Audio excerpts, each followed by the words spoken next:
से सदा वत्सले मातृभूमि। आज हम लोग चर्चा करने जा रहे हैं एक इतने विशिष्ट सब्जेक्ट पर कि मुझे लगता है कि आप सबके रोंगटे खड़े हो जाएंगे, कान खड़े हो जाएंगे। और ये विषय ऐसा नहीं है कि कोई भारत के चर्च ने कहा हो, कोई भारत के पास्टर ने कहा हो, या भारत में बैठे किसी ग्रुप ने कहा हो, या अपोजिशन पार्टी ने कहा हो। ऐसा नहीं है। मैं एक वीडियो आपको शेयर करूंगा और वो इसके डिस्क्रिप्शन में डालूंगा। दो वीडियो हैं, एक भारत में कैसे चल रहा है, क्या चल रहा है, और दूसरा है। इन विषयों पर जो काम भारत में कर रहे हैं वो क्या कहते हैं। एक यूएस बेस्ड क्रिश्चियन पास्टर ने क्लेम किया है कि उसने एक हफ्ते में 1 लाख हिंदुओं को कन्वर्ट कर दिया और अब वो और ईसाई बना लिया है। ये पास्टर अपने फाइनेंसर्स को, जो यूएस में बैठे फाइनेंसर्स हैं, जो उसको फाइनेंस करते हैं, जो इस कामों में लगे हुए हैं, उनके सामने प्रेजेंटेशन कर रहा है। और प्रेजेंटेशन करके वो बता रहा है कि आखिर वो विश्व में कहाँ कहाँ काम कर रहा है और किन किन विषयों पर काम कर रहा है। कहाँ कहाँ विश्व में परसिक्यूटेड लोग हैं, यानी कि सताए लजाए लोग हैं, और उन सताए लजाए लोगों को किस प्रकार से वो ईसाई बना रहा है। मिशनरियाँ कितना काम कर रही हैं। हालांकि एक वीडियो उसका 10 महीने पहले का है, मतलब 1 साल पहले का है, जिसमें उसने कहा था कि भारत उसका प्राइम लोकेशन है, भारत उसमें पहला पॉइंट है जिसमें वो पूरी शक्ति के साथ लगा हुआ है कि वो कैसे भारत में कन्वर्जन कर ले और क्या कर सकता है, क्योंकि उसकी नज़र में हिंदू सबसे बड़ा बोगस व्यक्ति हो सकता है और हिंदू सबसे आसानी से टारगेट होने वाला व्यक्ति है। हिंदुओं में जो तमाम तरह की जातियां हैं वो आसानी से कन्वर्ट हो सकती हैं। इस पास्टर का नाम है पास्टर क्रिस होजेस। उसने एक ऑर्गेनाइजेशन बनाई हुई है और चर्चेस ऑफ हाईलैंड्स, पास्टर है, उसने एक ऑर्गेनाइजेशन बनाई है चर्च ऑफ हाईलैंड्स। अब चर्च ऑफ हाईलैंड पूरे विश्व में काम कर रहा है। इसमें उसने तमाम देशों के नाम बताए हैं, जॉर्जिया का नाम बताया है, अलाबामा का नाम बताया, मतलब कई एक ऐसे कंट्रियों के नाम बताए हैं जहां पर अभी भी जातियां बहुत विभक्त हैं। लोग आदिवासी क्षेत्रों में रहते हैं, यानी कि वनवासी क्षेत्रों में रहते हैं, और वनवासी क्षेत्रों के लोग अभी मेन स्ट्रीम में वहाँ नहीं आ पाए हैं। उन कंट्रियों की अपनी लोकेशन है, उन कंट्रियों की अपनी मजबूरी है, क्योंकि वहाँ पर वनवासी बनाम अदर्स चल रहा है। और वनवासी बनाम अदर्स, छोटी जाति बनाम अदर्स, या जाति व्यवस्था में विभक्त है, ऐसे कंट्री उसके लिए हेवन है, यानी कि ऐसे कंट्री उसके लिए स्वर्ग हैं जहाँ पर वो कन्वर्जन आसानी से कर सकता है। ये कोई ऐसा नहीं है उसने स्टेटमेंट दे दिया हो, वो बाकायदा प्रेजेंटेशन कर रहा है और प्रेजेंटेशन करके वो बता रहा है कि विश्व में कौन कौन से देश ऐसे हैं जहाँ पर बहुत गरीब लोग रहते हैं, ऐसे लीस्ट मार्जिनल लोग रहते हैं जिनके पास खाने पीने की जुगाड़ नहीं है, उनको कैसे वो इन्फ्लुएंस में लेता है। बाकी कुछ मैजिकल रेमेडीज़ देने वाले लोग हैं उसने तैयार किए हैं जो कि भारत जैसे देशों में कन्वर्जन कर रहे हैं। अब उसने बताया कि भारत में 1 लाख लोगों का कन्वर्जन, जिस समय वो स्टेटमेंट दे रहा है, वो कहता है कि 1 लाख लोगों का कन्वर्जन उसने तत्काल अभी करवाया है।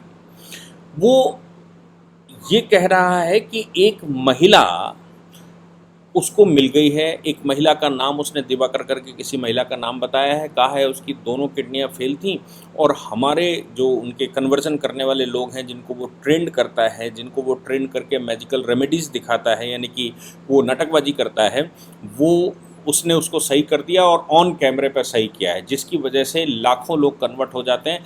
ऐसे मैजिक दिखाकर लोग कन्वर्ट कर रहे हैं यीशु परमेशु का नाम लेकर। और साथ में उसने गानों की बात कही, बोले रा रा रा तारा रा रा रा रा रा रा ऐसा कहते हैं, उससे कन्वर्जन होता है, आया ले आया यीशु आया, यीशु आया, आया आया यीशु आया, ऐसे तमाम तरह के वो बात करते हैं। अच्छा, मज़े की बात यह है कि क्रिश्चियन मिशनरियाँ ये बता रही हैं, वो वहाँ पर प्रेजेंटेशन दे रहा है, यहाँ के लिए बता रहा है कि यहाँ पर उसने तमाम तरह के लोग लगा रखे हैं। ऐसे कई एक ग्रुप्स, कुछ उसने 1200-1500 लोगों की बात बताई है कि उसने ट्रेंड किए हैं और उनको ट्रेंड करके भारत में भेजा है। भारत में वो काम कर रहे हैं, 21 दिन प्रेयर करवाते हैं और 21 दिन प्रेयर करवा के लोगों को कन्वर्ट करने के लिए वो कन्विंस कर लेता है। उसने सारी चीज़ों में बताते हुए बाकायदा सिस्टमेटिक तरीके से मेरा इशू ऐसा गाना आ ऐसा गाना ये कर कर के वो कहता है आ तो वो तमाम लोग गिरने लगते हैं, पढ़ने लगते हैं और पता नहीं क्या क्या होने लगता है और वो ठीक होने लगता है। ओह सारा रा रा रा रा रा रा रा रा रा रा रा रा रा रा रा रा ये कहते हैं। ऐसे करके उसने तैयार किए हैं जिनसे किडनियाँ सही होती हैं, ये सही होता है, वो सही होता है, तमाम तरह की बीमारियां सही करने का बहाना, आराम देने का बहाना और ठीक करने का बहाना, ये बहुत सारी चीज़ें वो करता है, ऐसा उसने घोषित किया। अब वो पास्टर जो अपनी स्पीच दे रहा है, उस स्पीच में वो कहता है कि भारत में सबसे बड़ी समस्या जो है वो है राष्ट्रीय स्वयंसेवक संघ नाम का एक संगठन है जो कि अपने आप को आरएसएस, इन शॉर्ट उसको आरएसएस कहते हैं। आरएसएस के तमाम प्रकार के ग्रुप्स हैं, तमाम प्रकार के उनके ऑर्गेनाइजेशनें हैं। वो ऑर्गेनाइजेशनें सबसे बड़ी भारत में बाधा हैं। वो कहता है कि सरकार आने से पहले, मोदी जी की सरकार आने से पहले वहाँ पर आरएसएस तब भी बाधा थी, लेकिन उतनी शक्ति से नहीं चल सकता था। अब मोदी सरकार जब से बनी है भारत में, तब से कन्वर्जन का काम उसका बहुत ढीला और बहुत ख़राब हो गया है। कन्वर्जन भारत में अब करवाना बहुत मुश्किल काम हो गया है। हम कन्वर्जन नहीं करवा रहे हैं, कर पा रहे हैं। उसका कारण वो बताता है। कहता है तमाम तरह की हमने एनजीओज़ भारत में बना रखी थी, तमाम तरह के हमने ऑर्गेनाइजेशनें भारत में काम कर रही थी, तमाम लोगों को भारत में हम फंडिंग कर रहे थे, तमाम ह्यूमन राइट ग्रुप्स भारत में काम कर रहे थे और उनको फंडिंग हम कर रहे थे, उनको ट्रेंड हम कर रहे थे। तो फंडिंग और ट्रेनिंग करके उनको तैयार करते थे लोगों को, वो कन्वर्जन करवाते थे और जिन लोगों को पैसे की आवश्यकता है उनको धन से। तो कई एक मेथड इस्तेमाल किए थे उसको उन भारत में लोगों को कन्वर्ट करने के लिए। अब देखिए वो कह रहा है कई एक मेथड का मतलब ये नहीं होता कि परमेश्वर यीशु की कृपा हो गई, परमेश्वर विराजमान हो गए, पवित्र जल डाल दिया। एक वीडियो तो मैंने कल देखा था कि एक लाइन से भगवा पहने महिलाएं खड़ी हैं 400-500 और उसने जल डालना शुरू किया तो मालूम पड़ा जिनके ऊपर पड़ रहा है वो तो ऐसे ऐसे ऐसे ऐसे भड़बड़ा ही रहे हैं, जिनके ऊपर नहीं पड़ रहा वो भी भड़बड़ाना शुरू कर दिया है। मतलब उनको ट्रेंड करके लाया गया था कि जैसे ही जल डालेंगे तो वैसे ही ऐसे ऐसे करना शुरू कर देना। तो जल डाला एक कोने पर और पूरी लाइन भड़बड़ाने लगी जैसे उनके ऊपर भी पड़ गया। फिर वो डालता चला जा रहा है, डालता चला जा रहा है, डालता चला जा रहा है और अंत में वो सब गिर गई, भड़ जमीन पर गिर कर नाचने लगी। जैसे वो जल गिरता है तो उनके अंदर से हिंदू आत्मा निकल जाती है और हिंदू आत्मा निकल जाती है, हिंदू आत्मा बड़ी दुष्ट आत्मा उनके अंदर घुसी हुई है, वो निकल जाती है। वो ईसाइयत स्वीकार करने के लिए तैयार हो जाते हैं, परमेश्वर आ जाते हैं, यीशु उन पर काम करना शुरू कर देते हैं और पता नहीं क्या क्या ये सब कुछ। मतलब भगवा पहने हुए हैं, पीला कपड़ा पहने हुए हैं, गुलाबी कपड़ा, वो नारंगी कपड़ा पहने हुए, ऐसे कपड़े पहना पहना के ऐसी वीडियोज़ वायरल करना कि देखो क्या होता है। और वीडियोस वायरल करने से पहले वो इन क्षेत्रों में जाकर लोगों को, ऐसे लोगों को ढूंढते हैं जो लोग इस समय किसी न किसी कारणवश परेशान हैं, डॉक्टर के पास जा रहे हैं, भूत पिशाच के उतारने वालों के पास जा रहे हैं, कहीं मज़ारों पर जा रहे हैं, कहीं उनके मन में ऐसी अंधश्रद्धा बढ़ गई है कि कोई मैजिकल रेमेडी करके उनको सही कर देगा। ऐसे लोगों को वो ढूंढते हैं, बाकायदा उन पर पैसा खर्च होता है, उनको चिन्हित किया जाता है, उनको कन्विंस करने के लिए लोग लगाए जाते हैं। फिर उधर एक आम सभा की जाती है उस क्षेत्र में, फिर वो जो 1000, 2000, 3000, 4000, 5000 लोग इकट्ठे कर लिए जाते हैं, चिन्हित कर करके उनकी मदद कर करके उनको सबको एक हॉल में लाया जाता है, बड़ा सा टेंट लगाया जाता है, उसमें कुछ इलस्ट्रेशन उनके अपने होते हैं उस पर स्टेज पर, और उस स्टेज पर वो करतब दिखाना शुरू करते हैं। उन करतब को दिखाकर बाकी लोग उनसे इन्फ्लुएंस में आ जाते हैं, फिर बाकियों के ऊपर पवित्र जल डालना शुरू कर देते हैं। ये करके वो चला जाता है और जाने के बाद फिर वो वहाँ लोकल लोग जो चर्च खोले हुए हैं, जिनको चर्च उसने बना दिया है, और तमाम तरह के पादरी नियुक्त कर दिए हैं, तमाम कन्वर्जन कर दिए हैं, तमाम संत घोषित कर दिए, वो लोग फिर उनको लोकली ट्रीट करते रहते हैं। इस प्रकार बड़े ग्रुप्स देश में जाते रहते हैं। पहले से कन्विंस करने वाले ग्रुप अलग जाते हैं, उनको टारगेट करने वाले, उन पर रिसर्च करने वाले, उनको ढूंढने वाले, उनको लाने वाले, उनको धन की व्यवस्था करने वाले, उनकी समस्याओं का निदान करने के लिए कन्विंस करने वाले, ऐसे तमाम लोगों को फंड जाता है। वो कह रहा है कि जब से भारत सरकार मोदी जी की आई है तब से FCRA के कानूनों में जो संशोधन हो गया है भारत में, फॉरेन कंट्रीब्यूशन को, वो हमारे एनजीओज को चलने नहीं दे रहे हैं। हमको वहाँ फंड पहुँचाने में इस समय बहुत बड़ी समस्या हो रही है और हम वहाँ पर अपना फुल फ्लैश काम नहीं कर पा रहे हैं जिस स्पीड से करना चाहिए। फिर भी हवाला के माध्यम से या किसी और तरीके से धन वहाँ पहुँच रहा है, जैसे भी उस स्पीड में आसानी से नहीं पहुँच रहा है, लेकिन फिर भी कुछ ना कुछ हो रहा है और वहाँ पर धन पहुँचाकर हम कन्वर्जन का काम कर रहे हैं। बाधा के रूप में उन्होंने कहा कि राष्ट्रीय स्वयंसेवक संघ और मतलब आरएसएस और मोदी सरकार ये 100% वहाँ हिंदू बनाना चाहते हैं, सभी को हिंदुत्व दिलवाते हैं, हिंदुओं को कन्वर्ट होने नहीं देते हैं। हम वहाँ पर तमाम तरह के एजुकेशनल इंस्टीट्यूशन चलाते हैं, जिन इंस्टीट्यूशंस में ये लोगों को पहले ये कन्विंस किया जाता है कि वो हिंदू नहीं है, वो आदिवासी हैं, वो वनवासी हैं, वो एसटी हैं, वो एससी हैं, वो फला जाति के हैं, वो फला जाति के हैं, वो हिंदू नहीं है। तो सबसे पहली स्टेज ये होती है कि लोगों को ये एहसास करवाना कि तुम हिंदू नहीं हो। फिर दूसरी स्टेज पर ये कर्तव्य दिखाकर और तमाम तरह का पैसा खर्च करके लोगों को कन्वर्ट करना है। ये वीडियो जब आप देखेंगे तो आपको भी समझ में आएगा कि वाकई में मोदी सरकार के आने के बाद क्या परिवर्तन हुआ, क्या संशोधन भारत में हुआ और आखिर भारत में चल क्या रहा है, भारत में चल कैसे रहा था। और सहयोगियों के रूप में मैं मान के चलता हूं कि 2004 से लेकर 2014 की जो सरकार बैठी वो कन्वर्जन के लिए हेवन था, क्योंकि उसी समय ज़्यादातर मिशनरियाँ भारत में आईं और बड़े स्तर पर मिशनरियों की फंडिंग हुई भारत में और भारत में तमाम चर्चेस खोले गए। उन चर्चेस में तमाम तरह के पादरी पास्टर बिठाए गए, तमाम तरह के लोग भारत में, मदर टेरेसा जैसे लोग भारत में पहले भी भेजे जाते रहे हों, उनको संत की उपाधि देना, ये सब करना। और ये तो एक मिशनरी ऑर्गेनाइजेशन की बात करें, मिशनरी चर्च ऑफ हाईलैंड्स, इस तरह की तमाम मिशनरियाँ संसार की भारत में पैसा भेजकर अपनी ऑर्गेनाइजेशनें चला रही हैं, वो यहाँ पर रह रहे हैं। हाँ, ये अलग बात है कि बजरंग दल को पता लग जाता है तो वो वहाँ पहुँच जाते हैं, विश्व हिंदू परिषद को पता लग जाता है तो वहाँ पहुँच जाते हैं, धर्म जागरण को पता लग जाता है तो वहाँ पहुँच जाते हैं, हिंदू जागरण मंच को पता लग जाता है तो वहाँ पर पहुँच जाते हैं, सीमा जागरण मंच को पता लग जाता है तो वहाँ पहुँच जाते हैं, हिंदू युवा वाहिनी वहाँ पहुँच जाती है। ऐसे बहुत सारे संगठन, समविचार संगठन जो कि राष्ट्रीय स्वयंसेवक संघ के बैनर तले काम करते हैं, यानी कि वो तमाम स्वायत्त संगठन जो संघ से जुड़े हुए हैं, संघ से पोषित हैं, ऐसे संगठनों को जब पता लग जाता है तो वो धर्मांतरण के स्थान पर पहुंचकर इन मैजिकल रेमेडीज़ का खेल खोल देते हैं और फिर वो कहते हैं अब हमारे ऊपर इस्तेमाल करो, ये जो तुम जादू टोरा आ इशू कर रहे हो, ये हमारे ऊपर ज़रा इशू करके दिखाओ तो पता लगे कि हम पर कितना प्रभाव हो रहा है।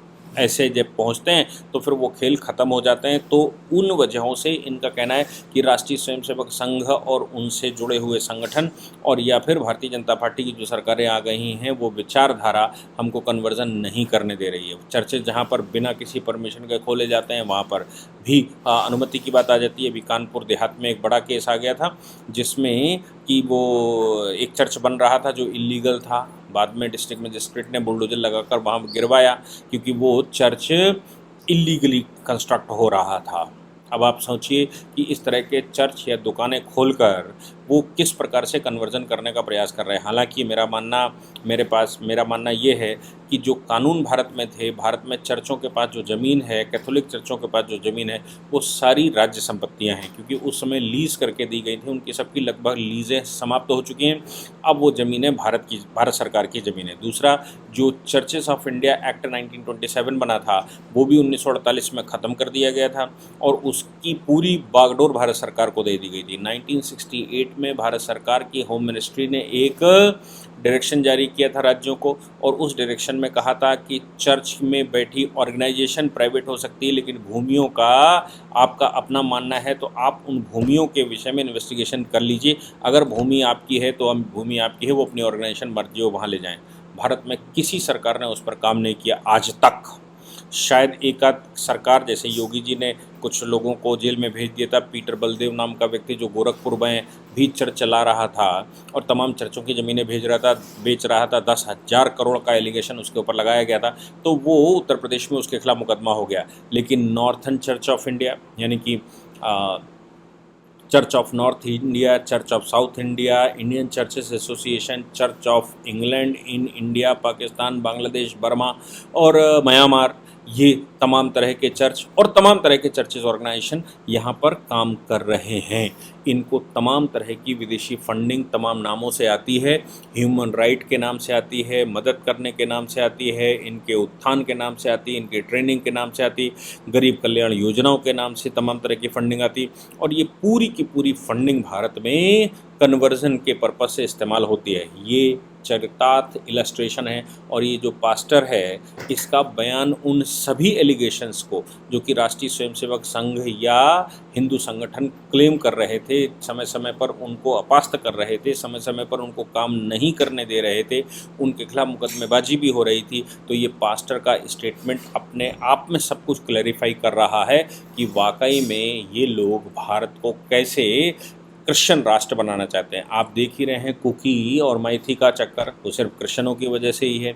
आप देख रहे हैं नॉर्थ ईस्ट में सभी राज्यों में लगभग, नागालैंड जैसे स्टेटों ने कह दिया था कि हम तो सब नागा हैं, हम यहाँ के नहीं हैं, तो क्रिश्चियन नागा और हिंदू नागा, वहाँ पर भी राष्ट्रीय स्वयंसेवक संघ ने बनवासी कल्याण आश्रम खोलकर पूरे देश में उन बच्चों को लाते हैं, पढ़ाते हैं, पढ़ाने के बाद उनको भारत समझाते हैं, राष्ट्रीयता समझाते हैं, उनको तैयार करते हैं और फिर उनको अपने क्षेत्रों में वापस काम करने के लिए भेज देते हैं। वो लोग अपने लोगों को कन्विंस कर करके कम से कम इतना कर लेते हैं कि यूएस में तुम्हारे आका नहीं है, हम लोग भारतीय हैं, भारत माता मेरी माता है और हम हिंदू हैं।